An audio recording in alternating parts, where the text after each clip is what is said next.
The Lord be with you. And with your spirit. A reading from the Holy Gospel according to Luke. Glory to you, O Lord. When the time arrived for Elizabeth to have her child, she gave birth to a son. Her neighbors and relatives heard that the Lord had shown his great mercy toward her, and they rejoiced with her. When they came on the 8th day to circumcise the child, they were going to call him Zechariah after his father. But his mother said in reply, "No, he will be called John." But they answered her, "There is no one among your relatives who has this name."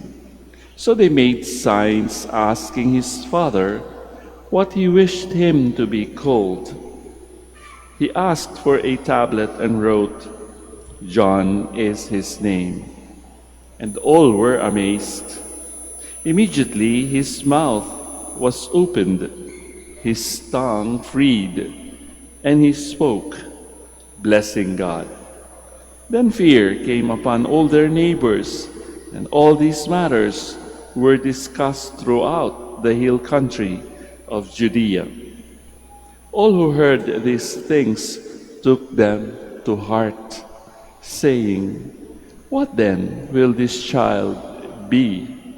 For surely the hand of the Lord was with him." Friends, sisters, and brothers, the Gospel of the Lord. Praise to you, Lord Jesus Christ. Please be seated. Magandang umaga po sa inyong lahat and welcome to the Minor Basilica of Our Lady of the Rosary of Manaoag. Nung pong kami lumalaki, ako po ay taga Batangas at nung bata pa kasi kami, pag kami nakikita kaming something special or something that is out of this world, halimbawa, kung kami nasa bangka at merong tatalong isda, tuturo namin ganon, tuturo. Tapos sasabihin ng mga matatanda na kasabay namin, "Psst, sashash kami, shh.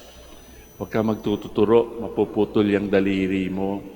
Sabi nila, "O di okay, di ka magtuturo." Ewan ko dito sa northern part of the Philippines kung bawal din magturo. Anyway, and maybe I would like to connect it to another phenomenon na Pilipinong-Pilipino. Siguro dahil bawal magturo or perhaps people find it rude to point. Alam nyo ba, nakadiscover ang mga Pilipino ng way of pointing na hindi ginagamit ang hintuturo? Alam nyo kung ano?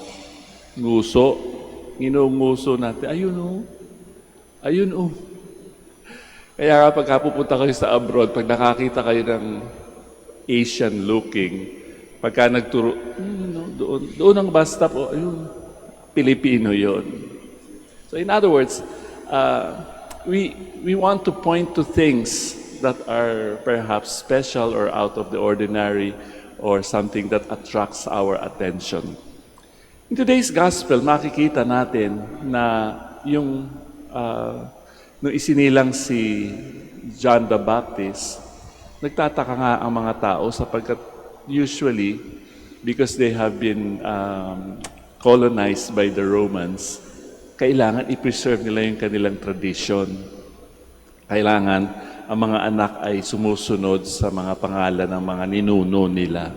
In other words, junior, the third, the fourth, lahat ganyan. Pero ito naiiba. Sapagkat sinabi ni Angel Gabriel, di ba, noong nagbubuntis si Elizabeth, that the name of this child is going to be John. Ang ibig pong sabihin ng John ay God's graciousness. The grace of God, di ba? Kaya nga, pero pwede nating isipin anong ibig sabihin ng ating mga pangalan. Kadalasan po kasi sa amin, ang pangalan ay kinukuha sa kalendaryo kung kailan ka pinanganak, kung anong santo yun ang pangalan mo. Kaya nga yung mga pinsa ko nagrereklamo kasi yung isa ang pangalan niya si Tomasa. after St. Thomas Aquinas. Yung isa, Basilia. Has something to do perhaps with the church. Di ba? Sabi nila, tinatanong nila yung mga nanay nila, bakit ho ba ganyan ang pangalan binigay niyo sa akin? Hindi maganda. Yung isa, yung tiya ko, ang pangalan niya, Felipa. Di ba? Malutong. Sasabihin ng mga nanay nila, yan yung nasa kalendaryo. In other words, perhaps they chose that name so that you will become like the saint of that day. Diba?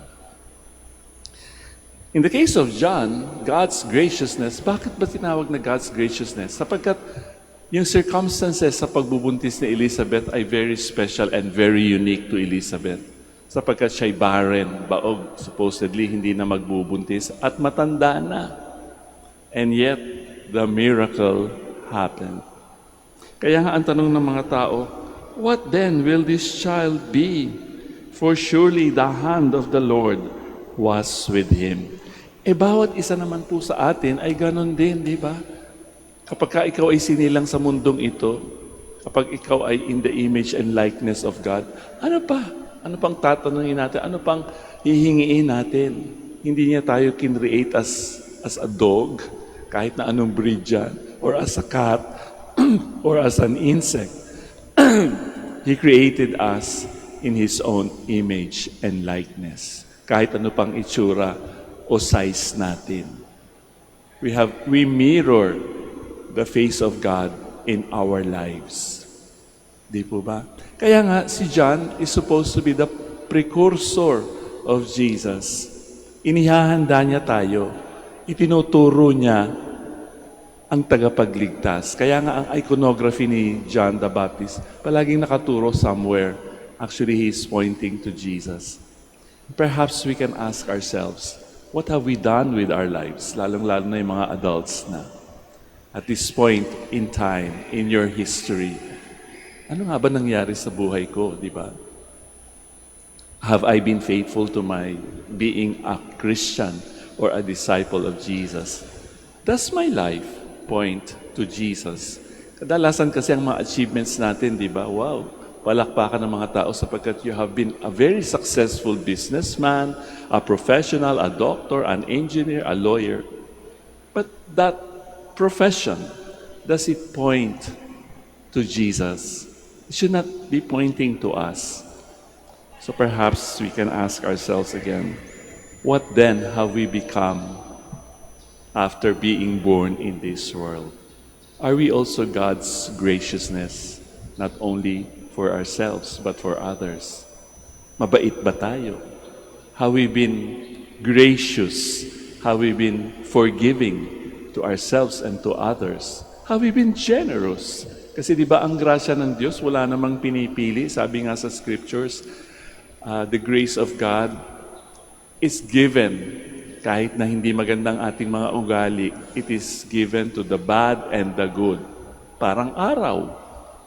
Yung iba kasi, di ba, magbibigay ako ng gift ngayong Christmas, pero teka, has this person been good to me? Kahit hindi sila naging good sa atin. Di ba? Because that is what graciousness is all about. Bibigay at ibibigay natin, whether the receiver is worthy or not. So wag natin kakalimutan tayong lahat, kahit ano po ang ating pangalan, by being a Christian, by being a disciple of Christ, we must always point to Christ and not to ourselves. We now stand.